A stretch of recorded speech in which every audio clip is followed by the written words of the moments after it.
The autumn wind swept through the streets of Oak Ridge as Tanya Johnson hurried toward the bus stop. Her worn sneakers hit the pavement with determined steps. At 32, life had taught her that stopping wasn't an option. Not when her kids, 7-year-old Zoe and 10-year-old Dion, waited at home with Mrs. Patterson from next door. The kind elderly neighbor watched them during Tanya's evening shift at the hospital cafeteria. But Tanya never liked to be late. Every minute counted in her carefully balanced life. Rain threatened in the darkening sky as she pulled her thin jacket tighter. The weather forecast had promised clear skies, just another broken promise in a long line of them. Like Kevin's promise to help with the kids. Like the promise of that promotion at her day job at the insurance office. Tanya shook her head. No time for those thoughts now. She glanced at her watch. Almost 7. If she caught the 7:05 bus, she'd make it home by 7:30. Just in time to help Dion with his science project before tucking the kids into bed. Then she could finally open her nursing textbooks. 3 more semesters until she could leave these 2 jobs behind and do what she'd always dreamed of, becoming a registered nurse. The bus stop came into view, and Tanya noticed she wasn't alone. An older gentleman sat on the bench, his silver hair catching the glow of the streetlight. Something about him seemed off. While his clothes looked expensive, a well-tailored gray coat over what appeared to be a suit, they were disheveled, his tie loosened and slightly crooked. He stared at the bus schedule with furrowed brows, then at the street signs, then back at the schedule. As Tanya approached, she saw his hands trembling slightly. Not from the cold, she realized, but from confusion. The man kept patting his pockets, then looking around with increasing distress. "Excuse me," she said as she approached, her nursing instincts kicking in. "Are you all right, sir?" The man looked up, his pale blue eyes clouded with confusion. "I'm waiting for the bus," he said with the confidence of someone trying to convince himself. "It should be here soon." Tanya noticed a bus pulling away from the stop across the street. "Which bus are you waiting for?" she asked gently. The man opened his mouth, then closed it. His shoulders slumped slightly. "I'm not entirely sure," he admitted. "I thought I knew, but now—" He gestured vaguely at the schedule. Tanya glanced at her watch again. 7:02. Her bus would arrive in 3 minutes. She could still make it home on time if she minded her own business. The man was well-dressed. Surely someone would help him. Maybe he was just having a senior moment. Maybe his family was looking for him. But something in his eyes, that mixture of pride and fear, reminded her of her own grandfather years ago, before they'd realized his forgetfulness was early-stage Alzheimer's. "Where are you headed?" Tanya asked, sitting beside him.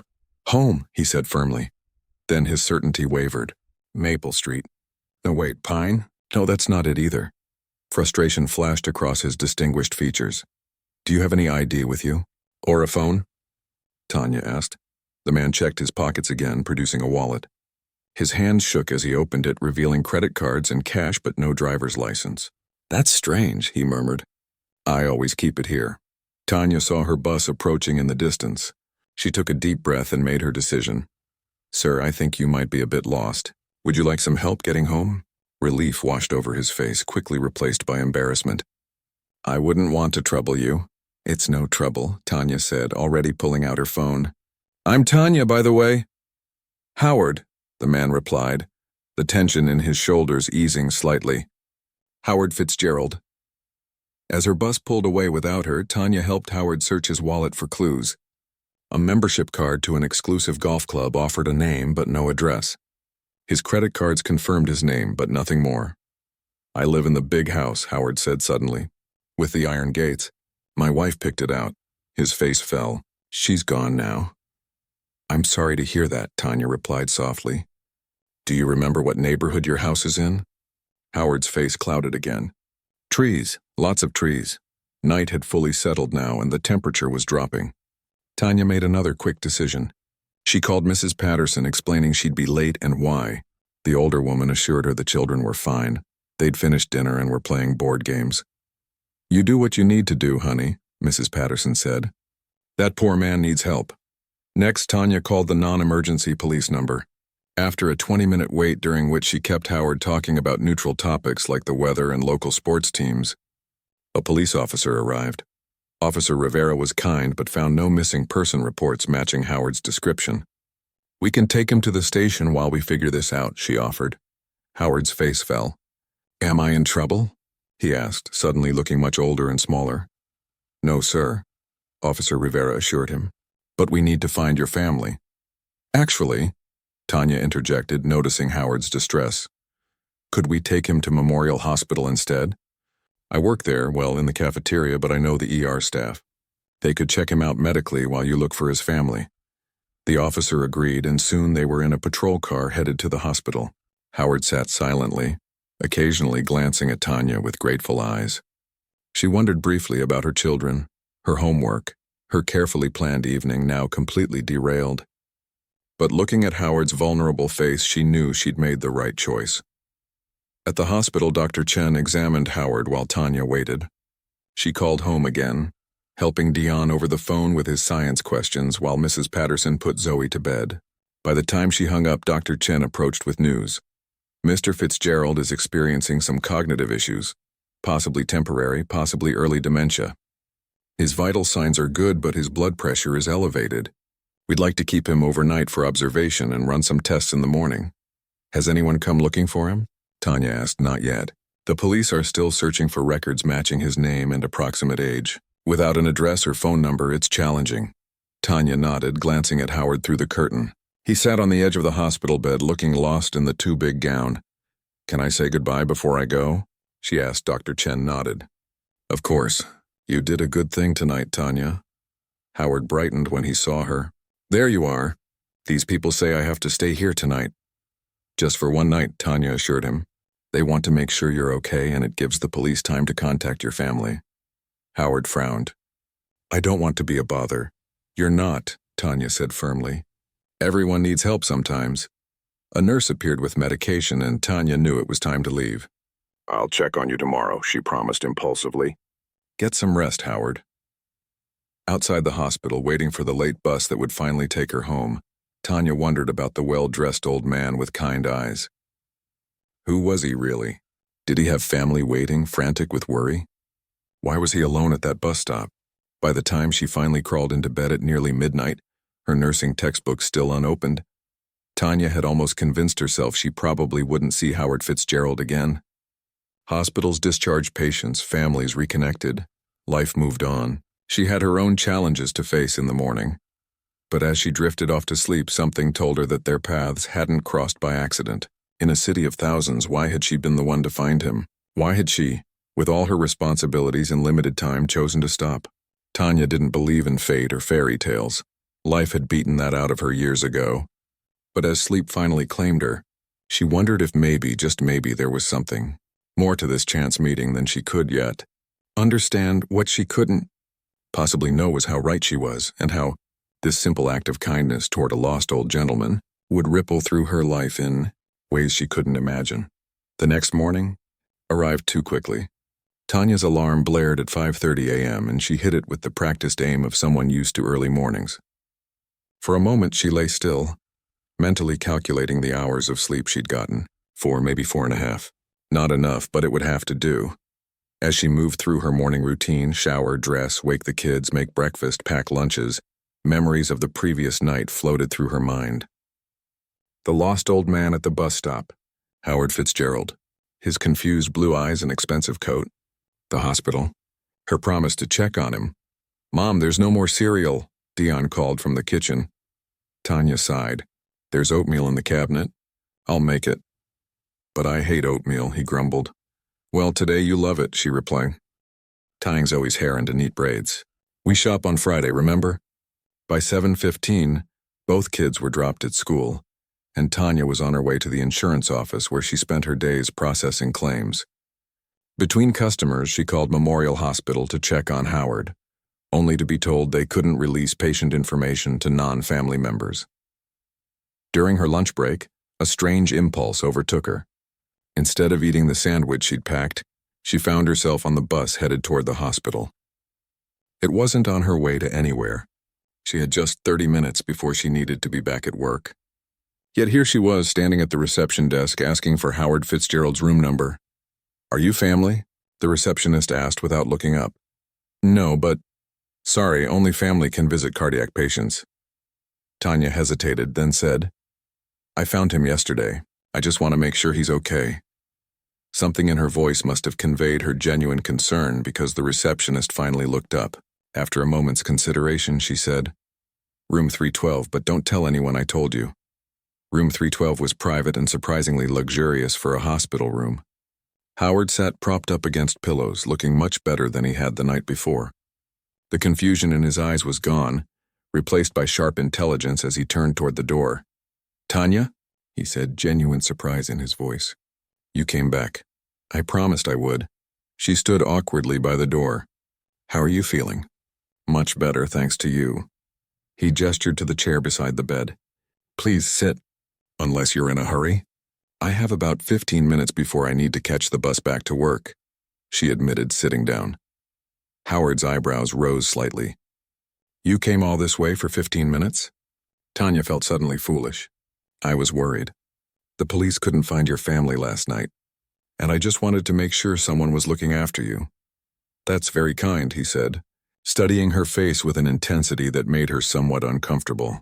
The doctors tell me I had a minor episode of transient global amnesia, possibly triggered by stress.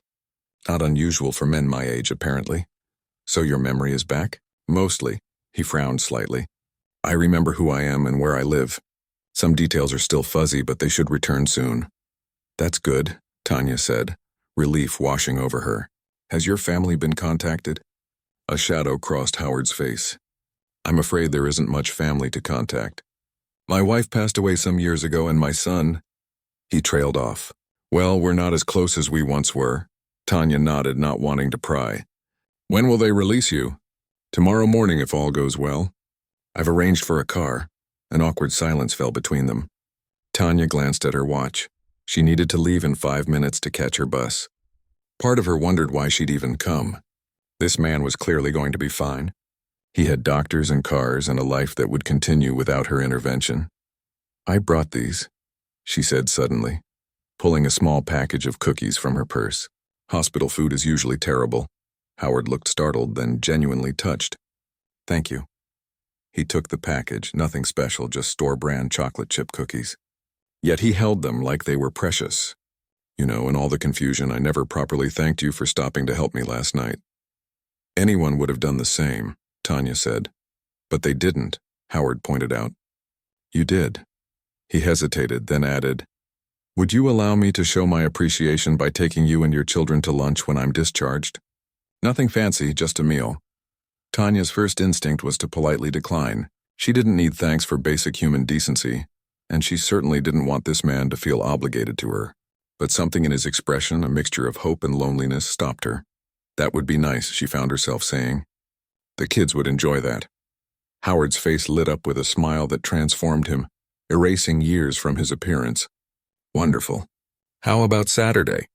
Would noon work for you? They exchanged phone numbers, and Tanya promised to call if anything changed. As she hurried to catch her bus, she wondered if she'd see him again at all.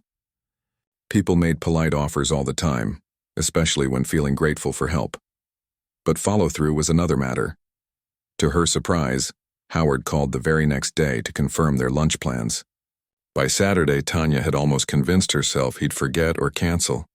Instead, he called again that morning, suggesting they meet at a family restaurant near her apartment. How did you know where I live? She asked, surprised.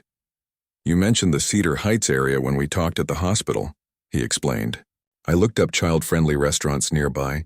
I hope that's not presumptuous. It was thoughtful, actually. The restaurant he'd chosen was nice without being stuffy, and close enough that they could walk there. When they arrived, Howard was already waiting at a table. He stood as they approached, his smile warm and genuine.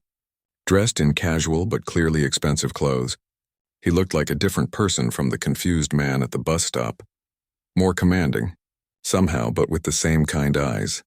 You must be Dion and Zoe, he said, bending slightly to greet the children. Your mother has told me about you. Zoe, always the more outgoing, asked bluntly, Are you the lost man Mommy helped? Howard laughed, a rich sound that crinkled the corners of his eyes. Yes, that's me, and I'm very grateful she stopped to help. Otherwise, I wouldn't have the pleasure of meeting you today. Throughout lunch, Tanya watched with growing surprise as Howard easily engaged her children in conversation. He asked Dion about school and seemed genuinely interested in the boy's enthusiasm for science. When Zoe mentioned she was learning chess in her after-school program, Howard's eyes lit up. "Chess is my favorite game," he told her. "I've been playing since I was about your age." "I'm not very good yet," Zoe admitted. "Everyone starts somewhere," Howard said kindly. "Perhaps I could give you a few pointers sometime." As the meal progressed, Tanya found herself relaxing. She'd been worried this would feel awkward or forced, a one-time obligation to be endured. But Howard had a way of putting everyone at ease.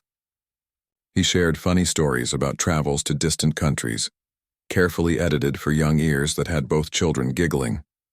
Yet he also listened attentively when they spoke, giving them his full attention. With Tanya, he was respectful and warm without being overly familiar. He asked about her work but seemed to sense her reluctance to discuss her financial struggles in front of the children. Instead, he steered the conversation to her nursing studies, expressing genuine admiration for her determination to build a better future. "It can't be easy, working 2 jobs and studying," he observed when the children were distracted by dessert. "It's not," Tanya admitted, "but nothing worth having comes easy." Howard nodded thoughtfully. "That's very true." Something in his expression suggested he understood struggle, despite his apparent comfort now. As lunch ended, Howard insisted on paying, waving away Tanya's protests. "Please, it's the least I can do. You helped me when I was vulnerable and confused. That means more than you know."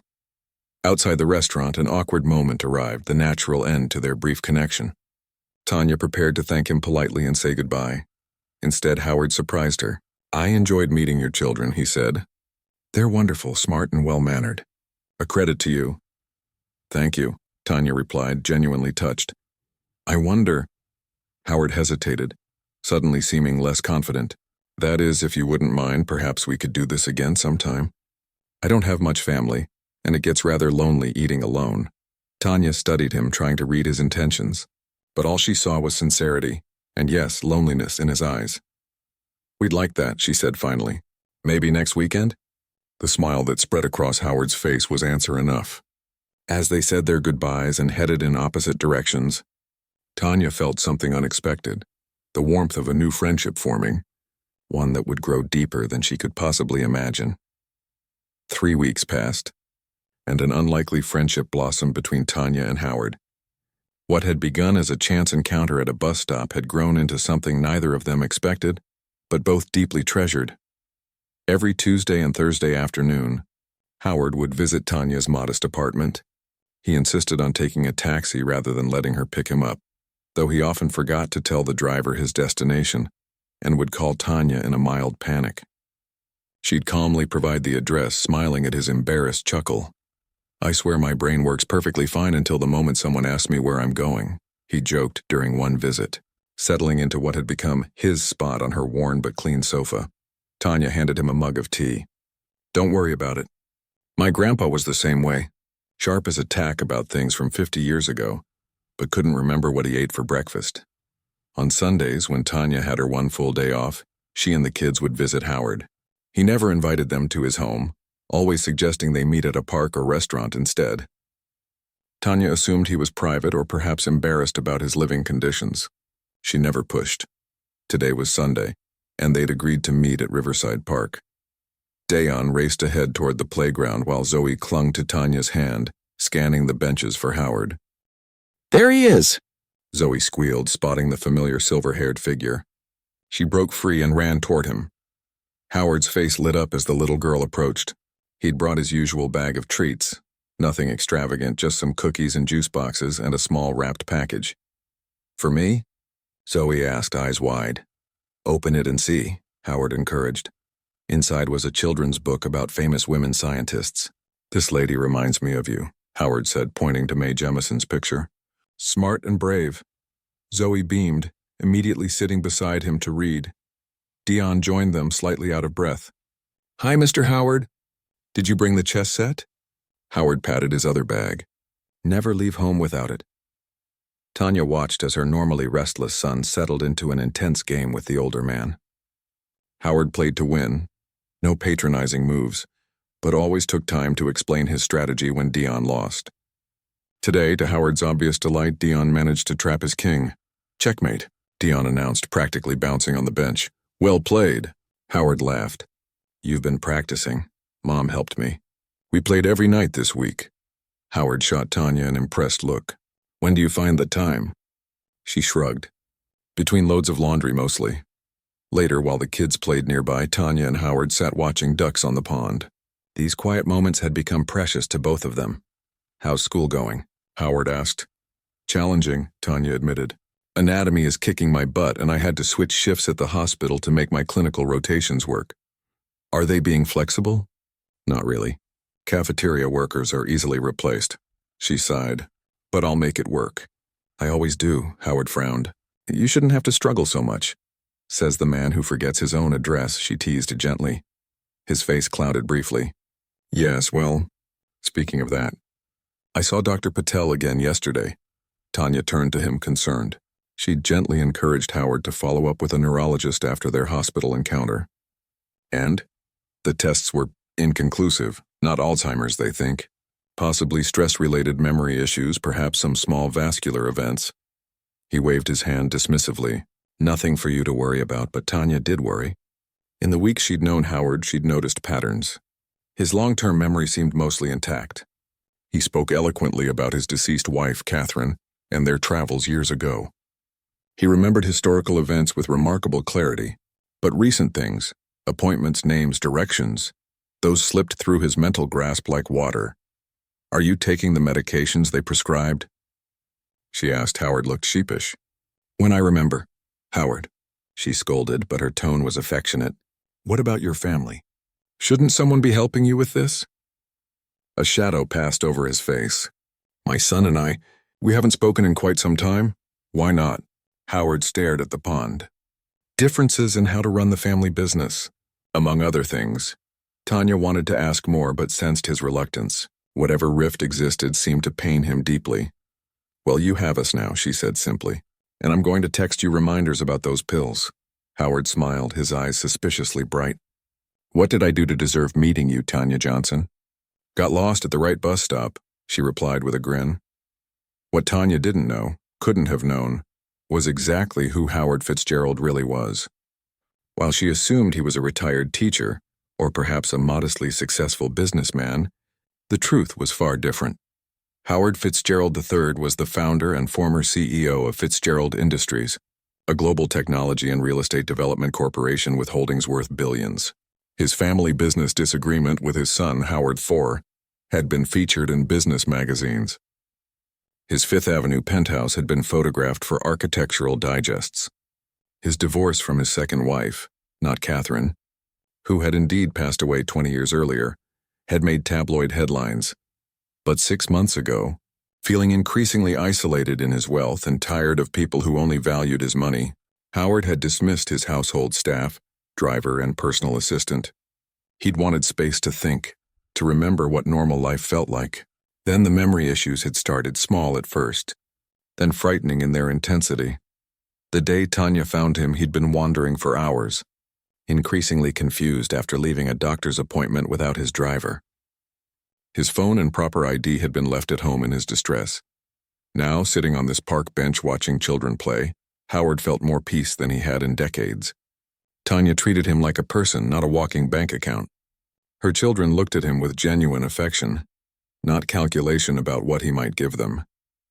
The simplicity of these Sunday afternoons had become his anchor in a world that increasingly slipped from his mental grasp. "Ice cream truck," Dion shouted, pointing to the white van pulling into the park lot. "Can we get some?" Zoe asked, running up. "We have cookies right here," Tanya began, but Howard was already standing. "My treat," he insisted, pulling out his wallet. "What kind do you want?"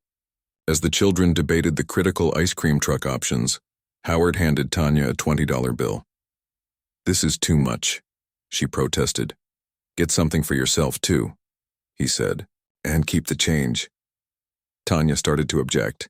She never took money from Howard and didn't want him thinking that was why she spent time with him. But the genuine joy on his face stopped her. For him, this small generosity was clearly a pleasure. "Thank you," she said simply. While Tanya took the kids to get ice cream, Howard sat back down, suddenly feeling tired. These episodes came and went, moments where fog seemed to descend on his mind. He closed his eyes briefly. When he opened them, he was confused to see a woman in a business suit striding purposefully toward him. Something about her seemed familiar, but he couldn't place her. "Mr. Fitzgerald," she said briskly, "I've been looking everywhere for you. You missed your board meeting yesterday." Howard stared at her blankly.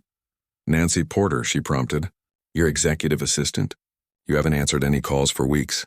Your son is threatening to file for conservatorship if you don't show up at the office." The fog in Howard's mind began to clear. Yes, Nancy, he'd hired her 3 years ago. But hadn't he? No. He realized with a sinking feeling he hadn't properly dismissed her. In his confusion, he'd simply stopped going to the office, stopped taking calls. "How did you find me?" he asked. Nancy held up her phone. "The tracking app on your watch. The one you always forget you're wearing. Mr. Fitzgerald, what's going on? Who are these people you're with?" Before Howard could answer, Tanya returned, the children happily licking ice cream cones. She stopped short at the sight of the polished businesswoman. "Hello," she said cautiously. "Are you a friend of Howard's?" Nancy's eyes narrowed slightly as she assessed Tanya, taking in her simple clothes, her worn sneakers, the children beside her. Howard could practically see the calculations running behind Nancy's eyes, and it made him angry. "This is Tanya Johnson," Howard said firmly, standing up. "The most genuine person I've met in years. And these are her wonderful children, Dion and Zoe." Nancy's professional mask slipped back into place. "Pleasure," she said, though her tone suggested otherwise. She turned back to Howard. "We really need to get you home, sir. There are several urgent matters requiring your attention." "I am exactly where I want to be," Howard replied. Tanya looked between them, confusion evident on her face. "Howard, is everything okay?" Howard realized the moment of truth had arrived sooner than he'd expected. He'd have to explain who he really was, and hope that the friendship they'd built was strong enough to withstand his deception by omission. What he didn't yet understand was that this moment would change all their lives forever. The hospital waiting room felt cold despite the warm bodies filling it. Tanya sat with her hands wrapped around a paper cup of coffee that had long gone cold. 2 days had passed since that strange encounter in the park, 2 days that had turned her world upside down. After Howard's assistant had appeared, everything happened in a blur. Howard had tried to explain who he really was, but then clutched his chest, his face going alarmingly pale. Before Tanya could process what was happening, an ambulance had been called. She'd ridden with him, holding his hand while Nancy followed in a sleek black car. Now Tanya sat in the private waiting area of New York Presbyterian's cardiac unit, feeling completely out of place among the expensive furniture. Zoe was curled up asleep on the chair beside her, while Dion played quietly with a handheld game someone had given him. Nancy sat across from them, typing furiously on her laptop. She'd been coordinating a steady stream of calls, speaking in hushed, urgent tones about board meetings, press releases, and stock options, words that meant nothing to Tanya, but painted a clearer picture of exactly who Howard Fitzgerald really was. Not just wealthy, billions wealthy. Not just successful, empire successful. The door swung open and a tall man in an expensive suit strode in. He looked like an older, harder version of Howard, same blue eyes, but none of the warmth. "Where is he?" the man demanded, ignoring Tanya and looking directly at Nancy. "In surgery, Mr. Fitzgerald," Nancy replied, standing. "The doctors are optimistic." Howard Fitzgerald IV, Howard's son, Tanya realized, ran a hand through his salt and pepper hair. What happened? And what's this about him wandering the streets for weeks? "Perhaps we should discuss this privately," Nancy suggested with a pointed look toward Tanya. For the first time, Howard's son seemed to notice her presence. His gaze traveled from Tanya to the sleeping Zoe and finally to Dion. His expression hardened. "Who are they?" he asked, not bothering to lower his voice. Before Nancy could answer, Tanya stood. "I'm Tanya Johnson. I found your father confused at a bus stop about a month ago. We've become friends." "Friends," he repeated flatly. "I'm sure." The implication hung in the air, ugly and undisguised. Tanya felt her cheeks burn. "Mr. Fitzgerald has enjoyed spending time with Miss Johnson and her children." Nancy interjected smoothly. "She's been quite helpful with his memory issues." "Memory issues?" The younger Howard's voice rose. "And nobody thought to inform me? I'm his son, for God's sake." "He asked us not to," Nancy said quietly. Of course he did. He's not thinking clearly. He turned to Tanya, eyes narrowed. How much has he given you so far? Tanya straightened her spine. Excuse me? Money, property, promises. What's your angle here? My angle was helping a lost old man find his way home, Tanya replied, her voice steady despite her racing heart. And then being friends with someone who's kind to my kids and doesn't judge me for struggling to make ends meet. The younger Howard scoffed. Please, everyone wants something from the Fitzgerald fortune. What makes you different? I didn't know there was a Fitzgerald fortune until 2 days ago, Tanya shot back. Your father never told me who he really was. Something flickered in the man's expression, surprise, then doubt. The door opened again, and a doctor entered, looking tired but satisfied. The surgery was successful. We've placed a stent and Mr. Fitzgerald is stable. The next 24 hours will be critical, but his prognosis is good. When can I see him? Both Tanya and the younger Howard asked simultaneously. The doctor looked between them. Family first, then others can visit briefly. He'll be groggy from the anesthesia. I'm his son, the younger Howard said pointedly, following the doctor out. Nancy sighed once he was gone. I apologize for Mr. Fitzgerald Jr.'s behavior. He and his father have a complicated relationship. Tanya sank back into her chair. You don't need to apologize, I get it. From his perspective, I probably look like a gold digger. If it helps, I don't think you are, Nancy said unexpectedly. I've been watching how Mr. Fitzgerald responds to you and your children. It's the most genuine interaction I've seen him have in years. Tanya wasn't sure what to say to that. You really didn't know who he was? Nancy asked. No. He just seemed like a kind old man who was a bit confused sometimes. Tanya shook her head. How did he even end up at that bus stop? Nancy's professional demeanor cracked slightly. That's partly my fault. About 2 months ago, Mr. Fitzgerald started talking about simplifying his life. He dismissed most of his staff rather abruptly. I think he was searching for something. Authenticity, maybe. And then he got lost, Tanya finished. His cognitive issues were getting worse, but he refused to acknowledge it. Nancy closed her laptop. I should have insisted on medical intervention sooner. Hours passed. Zoe woke and grew restless. Dion complained of hunger. Tanya realized she needed to get her children home. They had school tomorrow and she had work. Just as she was gathering their things, the younger Howard returned. He's asking for you, he said stiffly. I need to take my kids home, Tanya replied. It's a school night. Something in the man's face softened fractionally. I can have my driver take them. My father seems quite insistent on seeing you. After arranging for the children to be safely delivered home with Mrs. Patterson's supervision, Tanya followed him to the recovery room. Howard looked small in the hospital bed, tubes and wires connecting him to various machines, but his eyes brightened when he saw her. Tanya, he said, his voice raspy. You're still here. Of course I am, she replied, moving to his bedside and taking his hand. The younger Howard watched this interaction with an unreadable expression.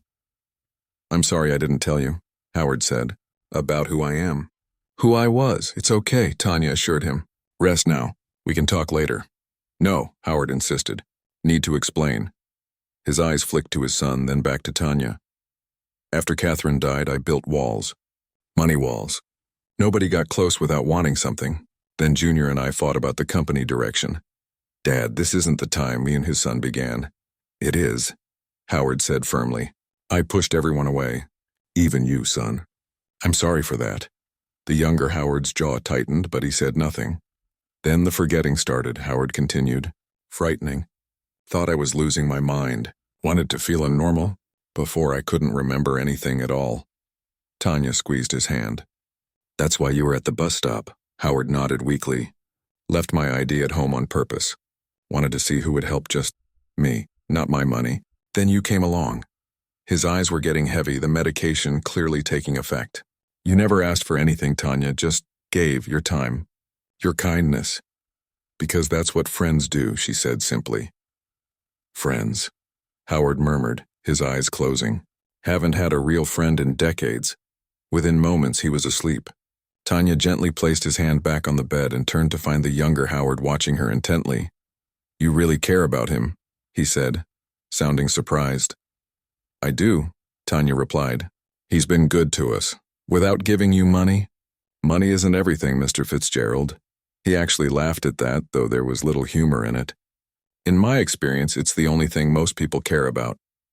Then you've been spending time with the wrong people, Tanya said, gathering her purse. I need to go now. Please call me if anything changes with his condition. I will, he said, then added awkwardly. And I apologize for my assumptions earlier. Tanya nodded acknowledgement and headed for the door. Miss Johnson, he called after her. She turned. My father has excellent medical care here. You don't need to come back.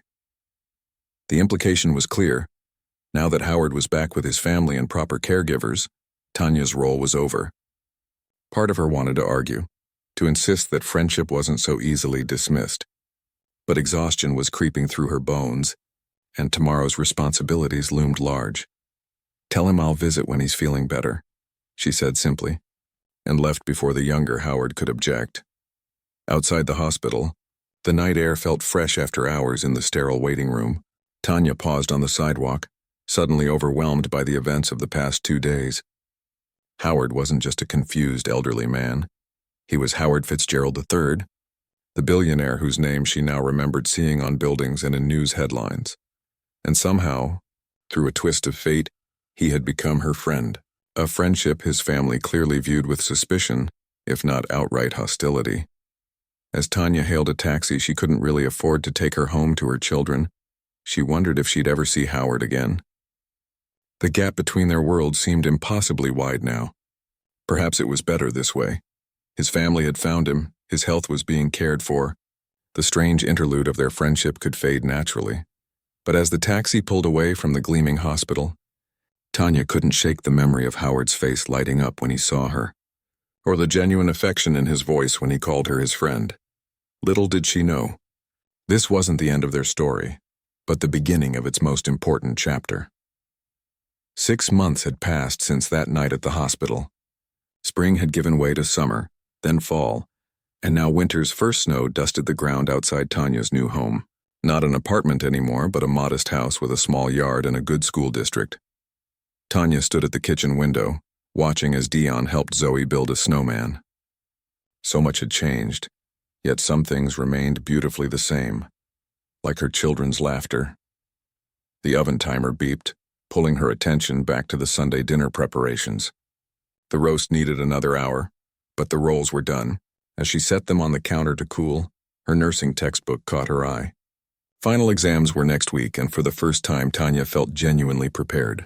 No midnight study sessions squeezed between shifts, no constant exhaustion clouding her mind. The doorbell rang. Right on time as always. I'll get it, Zoe called, abandoning the snowman and racing toward the house, leaving snowy footprints across the porch. Tanya reached the door just as her daughter flung it open. Howard stood there looking healthier than he had in months, a wrapped package tucked under one arm and his son standing somewhat awkwardly behind him.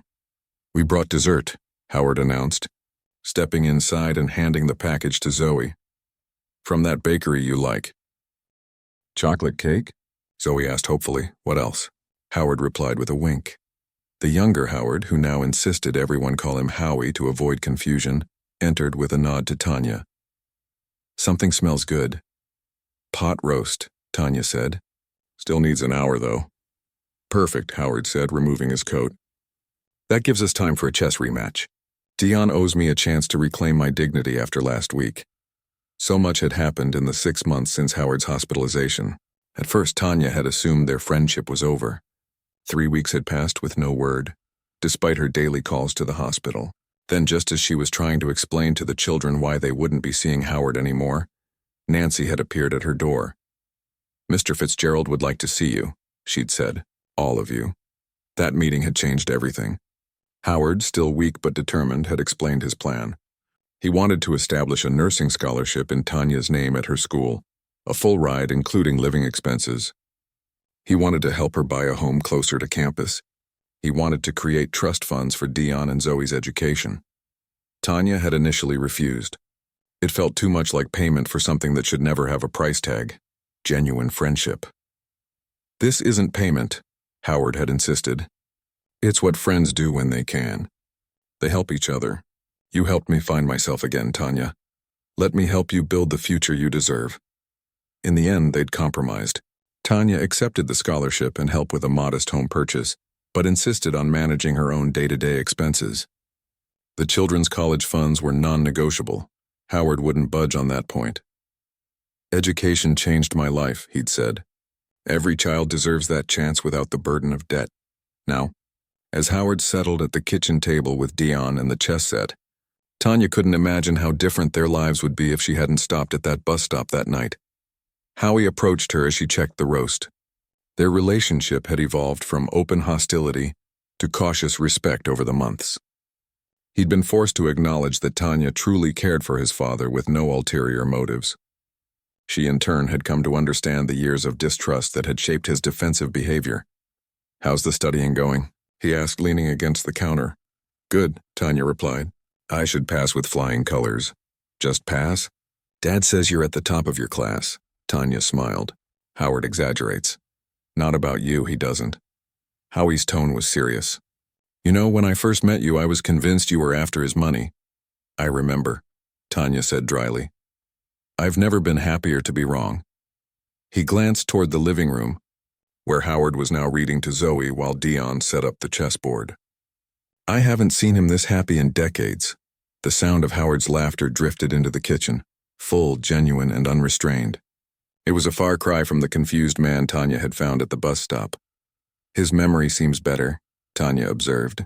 Howie nodded. "The new medication is helping. Plus, the doctors say having regular social interaction and mental stimulation is crucial.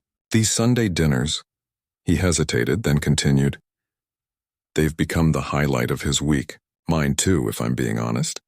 That was new, Howie admitting he enjoyed these gatherings. The first few Sunday dinners had been tense affairs, with Howie checking his watch constantly. Now he often stayed the longest, lingering over coffee and conversation. "Well, we're happy to have both of you," Tanya said sincerely, "though I'm still not used to billionaires eating my cooking." Howie actually laughed at that. Former billionaire in Dad's case, since he transferred control of the company to me and downsized to that townhouse. That had been perhaps the biggest surprise of all. 3 months ago, Howard had announced he was stepping down completely from Fitzgerald Industries and transferring most of his shares to his son. He'd kept enough to live comfortably, but had divested billions to various charitable foundations, including a new one focused on Alzheimer's research and elder care. "The money never made me happy," he'd explained, to a shocked Howie. "It just insulated me from what did." Howard had moved out of his palatial Fifth Avenue penthouse into a comfortable but modest townhouse just 20 minutes from Tanya's new home, close enough for regular visits but far enough to maintain independence. As they all gathered around the dinner table later that evening, Tanya looked at the unlikely family they'd formed.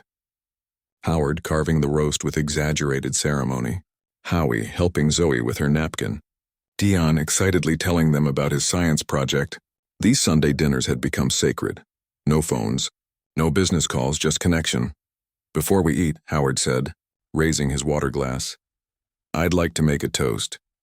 Everyone fell silent, lifting their glasses, even Zoe with her plastic cup of juice.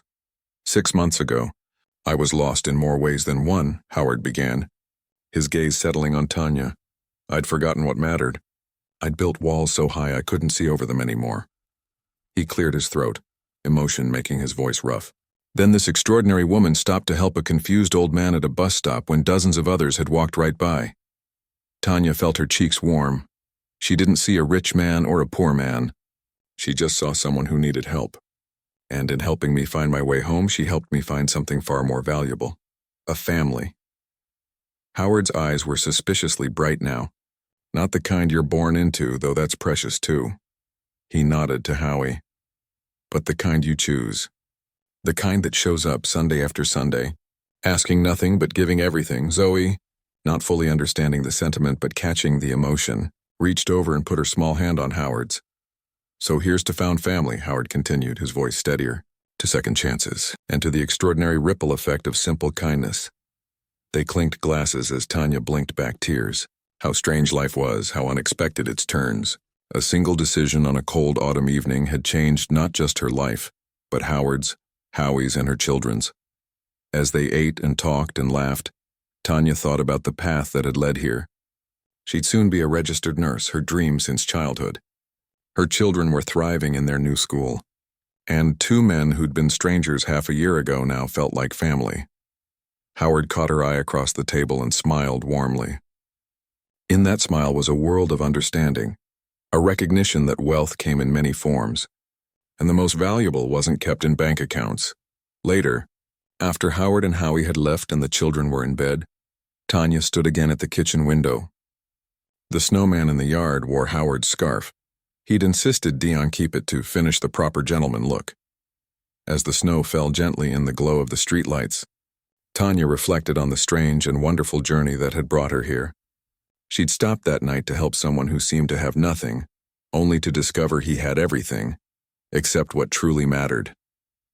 And she who had so little in material terms had given him the one thing his billions couldn't buy: genuine connection. Tomorrow would bring its own challenges. There would still be exams to pass, children to raise, a career to build, but tonight, in this quiet moment, Tanya felt something that had eluded her for years: peace.